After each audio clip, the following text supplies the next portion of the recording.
I identify as a third-generation Mexican-American woman. I'm Christian, a daughter, a sister, wife, mother, and friend. My husband, children, and I live in Southern California to be close to our family. I am a social worker in higher education. These intersections of my identity shape the person I am today. Paulo Freire said, "We look at the past only as a means of understanding more clearly what and who I am, so that I can more wisely build the future." Intersectionality. This is a theory described by Kimberly Crenshaw of how different power structures interact in the lives of underrepresented groups. Intersectionality places emphasis on the importance of listening to the stories of discrimination through the lens of gender and race. My story and development of critical consciousness begins with the narrative of my two sets of grandparents who influenced my identity development. Both sets of grandparents grew up and lived during the same time of history in the American Southwest. Their stories are that of pursuing the American dream for their families while negotiating systematic pressures.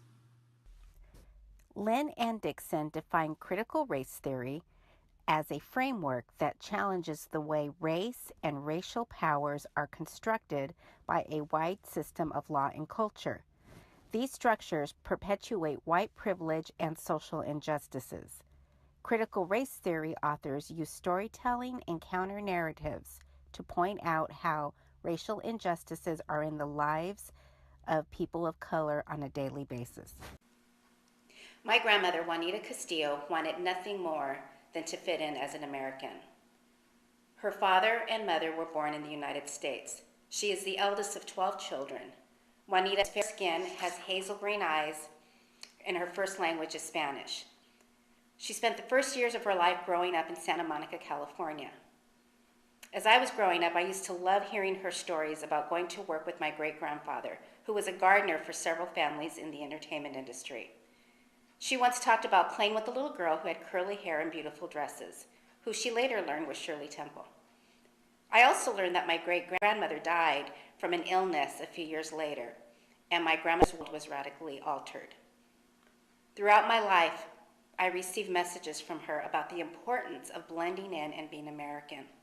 In fact, I rarely heard her speak Spanish in the home, and her friends referred to her as Jenny.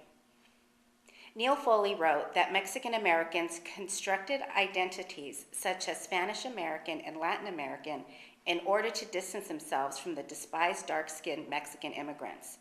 These immigrants were often poor, non-English speaking, and illiterate. Mexican Americans did not want to be labeled as colored, especially the middle-class individuals. In the 1930s and 40s, they often distanced themselves from being labeled as colored. This piece of history was particularly accurate for the Castillo side of the family. I remember conversations my grandmother had with my cousins identifying the Castillos as Spaniards with Italian blood running through our veins.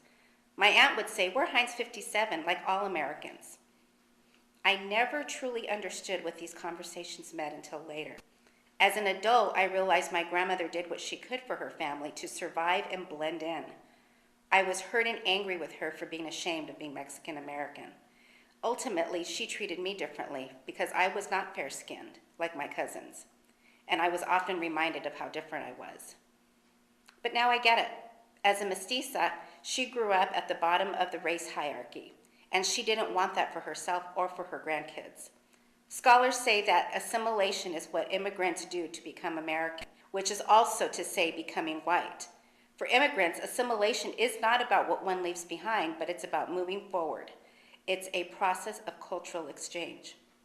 The history for Mexican Americans in the Southwest is the history of both how Mexican Americans grew into their identity, of their ethnic heritage, and it is also the history of how middle-class Mexican Americans identified with becoming white.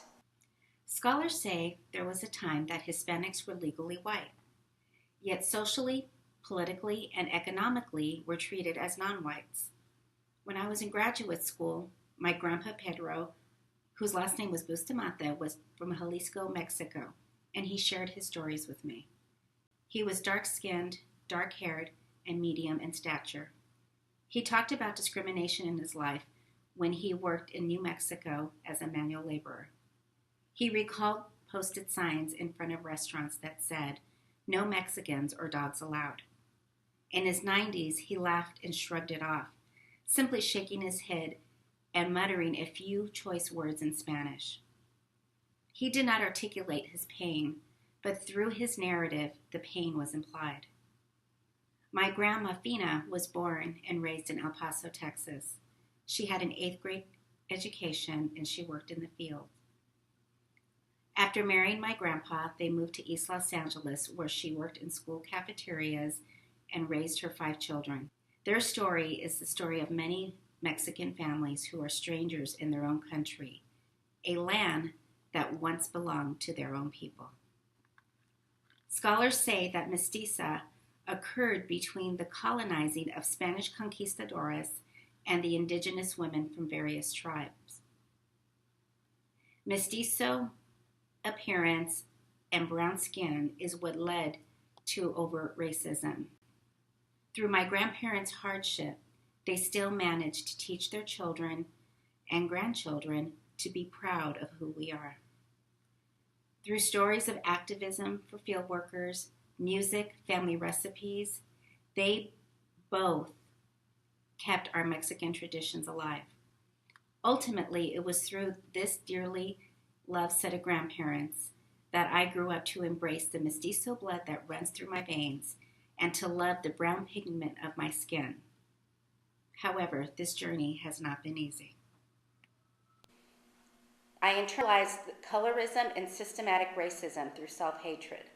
Growing up into early adulthood, I was keenly aware that I was not white enough for the whites, yet I wasn't Mexican enough for the Mexicans. I often felt ashamed around other Spanish speakers for not being fluent in Spanish. It was assumed by the way I looked that I should speak Spanish. At the same time, while attending predominantly white Christian schools my parents had sacrificed to send me, I didn't fit there either. There were students of color. However, our commonality was that we were all otherized. There was a group of us that stuck together. We never truly found our place. We merely survived high school and college by keeping our heads down and working hard. In graduate school, due to a scholarship, my social work concentration was in Latino mental health. I read Occupied America, History of Chicanos by Rufo Acuna. This is a book about the colonization of North America, a part of history that we did not learn in K through 12. As I read about the brutalities and injustices such as the Treaty of Guadalupe Hidalgo, the broken agreement between the U.S. and occupied Mexico, and other hardships that the mestizos endured, I became angry and my passion for social justice was ignited. My professional work and studies focused on Chicanos, and I served the Latino community. Because of my anger towards white supremacy, I lost a lot of white friends during this process.